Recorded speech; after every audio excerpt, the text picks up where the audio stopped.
Welcome to Wife Secrets channel. We hope you will have fun with us. Enjoy watching. I once believed that tales of greed were merely cliché as the kind of narratives you'd encounter in films or sensational magazines until I crossed paths with Daisy, my former partner, who turned out to be a living representation of those very stereotypes.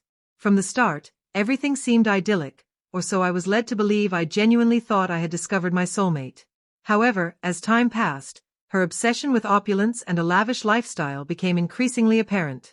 She craved extravagant vacations, designer outfits, and the latest tech luxuries that were well beyond our means without plunging into debt. Yet I was ready to make sacrifices, clinging to the hope that our love could quell her insatiable desire for more. As the story unfolds, it wasn't long before her discontent surfaced. She would glance at my gifts with thinly veiled disdain, labeling them as cheap and frequently comparing them to what her friends' partners would lavish upon them. Despite these glaring warning signs, I remained steadfast in my commitment. Then one day, Daisy revealed that she was pregnant, and I felt a surge of joy, believing this news might unite us and provide a sense of stability. However, everything shifted one evening when I returned home earlier than expected and overheard a conversation that would alter the course of our lives forever. I entered our room quietly, the sound of laughter from the kitchen drawing me in. Daisy and her friend Hazel were chatting. Their voices soft, but then Hazel's words pierced through the air, raising my curiosity. She speculated about Mark possibly believing the baby was his, and questioned whether William would actually leave his wife, and even you don't know if the baby belonged to William or William's dog. You're using his dog for your pleasure and William for your secure future. Daisy's response was immediate. She said that if William did get a divorce, she would reveal the truth to Mark, but if he stayed, Mark would remain in the dark. Hazel laughed, teasing Daisy about her deep involvement with William, and I felt a chill as I listened to their exchange. I could no longer bear the weight of the situation. The thought of using protection with William and his dog felt unbearable. She was different. She made me feel alive. My heart sank as I realized the betrayal unfolding before me. Taking a deep breath, I stepped into the kitchen, announcing my presence. The color drained from Daisy's face, and Hazel's eyes widened in shock, creating a heavy silence. Hazel quickly mumbled an excuse and left, leaving me to confront Daisy. My voice was steady, but the anger simmered just beneath the surface as I asked what was happening. Daisy stammered, struggling to find words, but it was too late. She knew I had overheard enough. Cornered, she finally admitted to her affair with William and his dog, claiming he had promised to leave his wife for her, and you and William were not enough to satisfy my body needs, and I wanted it all rough. I wanted more, so I chose his dog. Though her uncertainty was palpable, I was left in disbelief, realizing that while I had been envisioning our future, she had been deceiving me all along. The pain I experienced was unlike anything I had ever known, but I was resolute in my decision.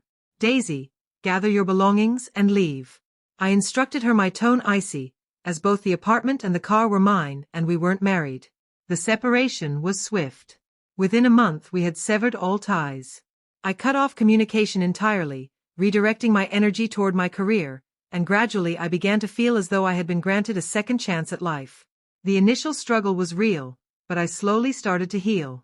Then unexpectedly, 4 months later, Daisy showed up again. I found her waiting for me in my office one afternoon, visibly pregnant, her face streaked with tears. "Mark, please. I made a mistake," she pleaded, attempting to convey remorse. "I'm carrying your baby."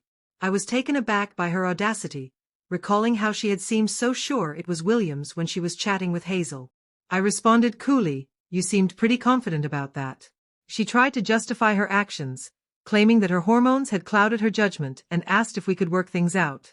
I met her gaze firmly and said, "Daisy, if you truly cared, you wouldn't have done what you did. Now you expect me to trust you again." She reminded me that she hadn't asked for anything during our breakup, as if that would somehow validate her sincerity. I couldn't help but let out a bitter laugh, responding, "That's because you weren't entitled to anything." I was clear about my stance. If she wanted me to believe the baby was mine, we would confirm it with a DNA test after the birth, but there would be no reconciliation between us. Office gossip buzzed after her visit, and I tried to focus on my work as the months rolled by. Eventually Daisy gave birth, and we took the DNA test, which confirmed my suspicions. I was not the father. Feeling a sense of relief, I severed any remaining connections with her. Later, I heard whispers that William had discreetly given her a small amount of money to prevent any complications before letting her go from the company. He offered her minimal support but made it clear he wanted to distance himself from her entirely. After that, Daisy life seemed to spiral downward, but I had no desire to keep up with her situation. Not long after, I met someone new, an incredibly kind and genuine person, and we began to build our own family. Reflecting on the past, I realized that even the most challenging experiences can unexpectedly lead us to happiness. What do you think about Daisy choices? Do you believe Mark made the right decision? Would you have approached the situation differently? Share your thoughts in the comments below. If this story resonated with you, please give it a thumbs up and share it with your friends. Leave your opinion in the comments. Don't forget to leave a like and subscribe to the channel.